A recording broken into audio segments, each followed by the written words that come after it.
Bem-vindos ao Pode Crer na Bíblia. Hoje a gente mergulha em Gênesis capítulo 31. É um momento chave para Jacó, né? A hora de sair da terra de Labão, o sogro, depois de 20 anos complicados. 20 anos de muito trabalho, mas também muita tensão, acordos meio forçados, a situação estava ficando difícil mesmo. Exato. E agora Deus dá a direção, voltar para casa. Então, vamos acompanhar essa jornada. Vamos lá. Bom, o clima já começa pesado. Gênesis capítulo 31, versículos 1 e 2, mostram Jacó sacando a hostilidade.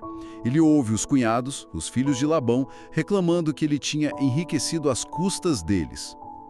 E percebe que o próprio Labão já não olhava para ele do mesmo jeito. Sabe, o semblante tinha mudado. E isso é resultado de anos, né? Anos de serviço, Labão mudando o salário dele várias vezes, como Jacó mesmo vai dizer depois.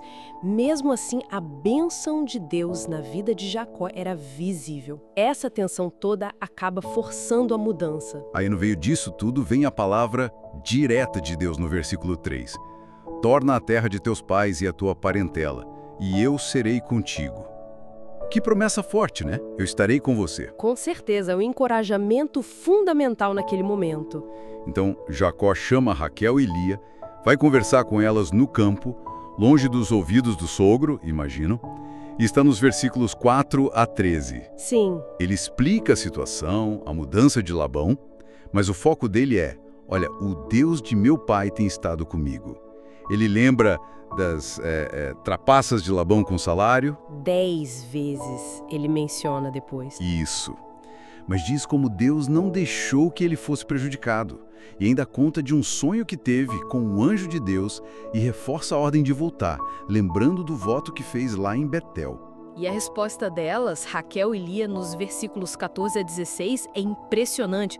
Elas não só concordam, como meio que desabafam, né? Totalmente. Reconhecem que o pai as tratava como estrangeiras, que gastou o dinheiro que seria delas. Elas veem a riqueza de Jacó como justiça divina. Falam, tudo que Deus tirou de nosso pai é nosso e de nossos filhos. Agora, pois, faze tudo o que Deus te disse. É um apoio incondicional. Com esse aval, a partida acontece. Mas olha, é uma fuga, versículos 17 a 21.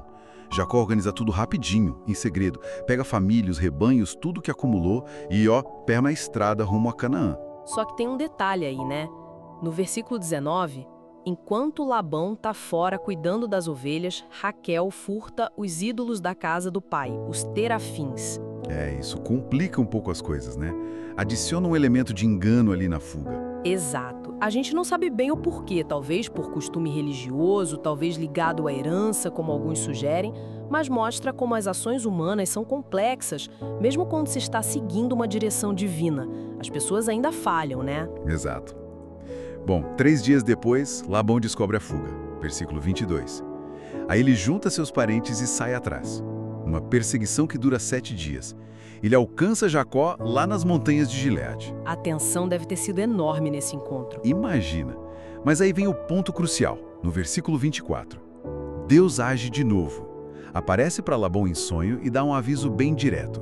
Olha, cuidado, não fale com Jacó nem bem nem mal. Basicamente, não toque nele. Essa intervenção é fundamental, porque quando Labão confronta Jacó, nos versículos 25 a 30, ele chega cheio de acusações, né? Que fugiu escondido, que levou as filhas como se fossem prisioneiras de guerra. E acusa do roubo dos deuses. Isso, mas ele mesmo admite no versículo 29, olha, eu teria poder para fazer mal a vocês, mas o Deus do pai de vocês me falou ontem à noite para não fazer nada.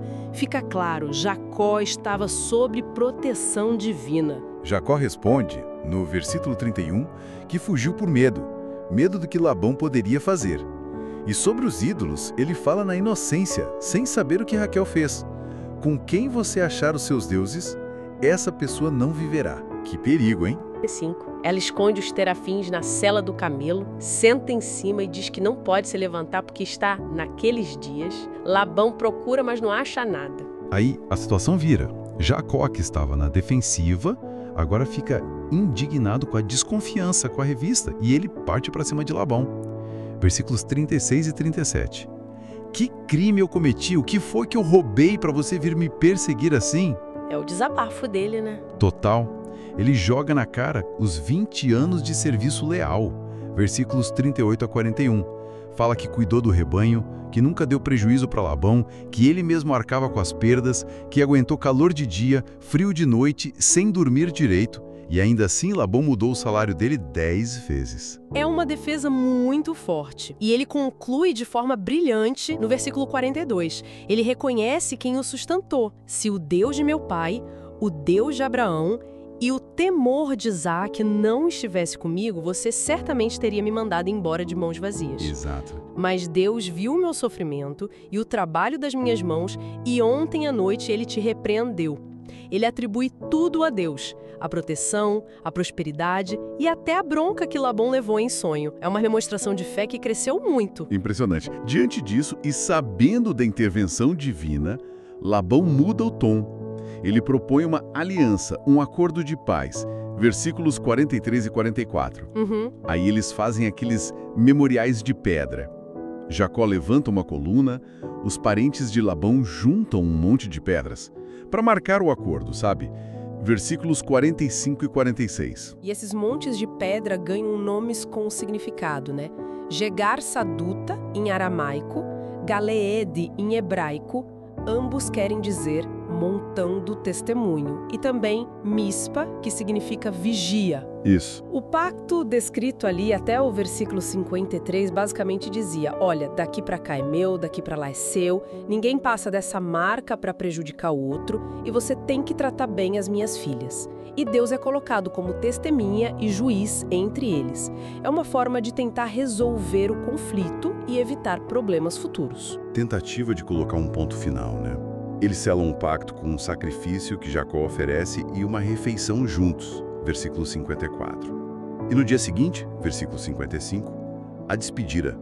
Labão beija as filhas, os netos, abençoa e volta para casa. Fim de um ciclo bem longo e tenso. Ufa! Que capítulo intenso. Muito. E o que a gente tira disso tudo? Gênesis 31 mostra demais a fidelidade de Deus mesmo no meio de relações humanas super complicadas, cheias de falhas e enganos. Sim, Deus guia, protege, cumpre o que promete usando pessoas que não são perfeitas. Ninguém ali era perfeito. Verdade.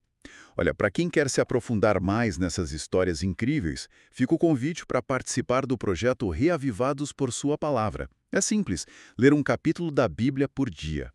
Ajuda muito a gente a se conectar com tudo isso. É uma ótima dica mesmo. E se essa nossa conversa sobre Gênesis 31 trouxe alguma luz para o seu dia, deixe seu like, compartilhe com os amigos e, claro, se inscreva aqui no Pode Crer na Bíblia, para não perder os próximos estudos.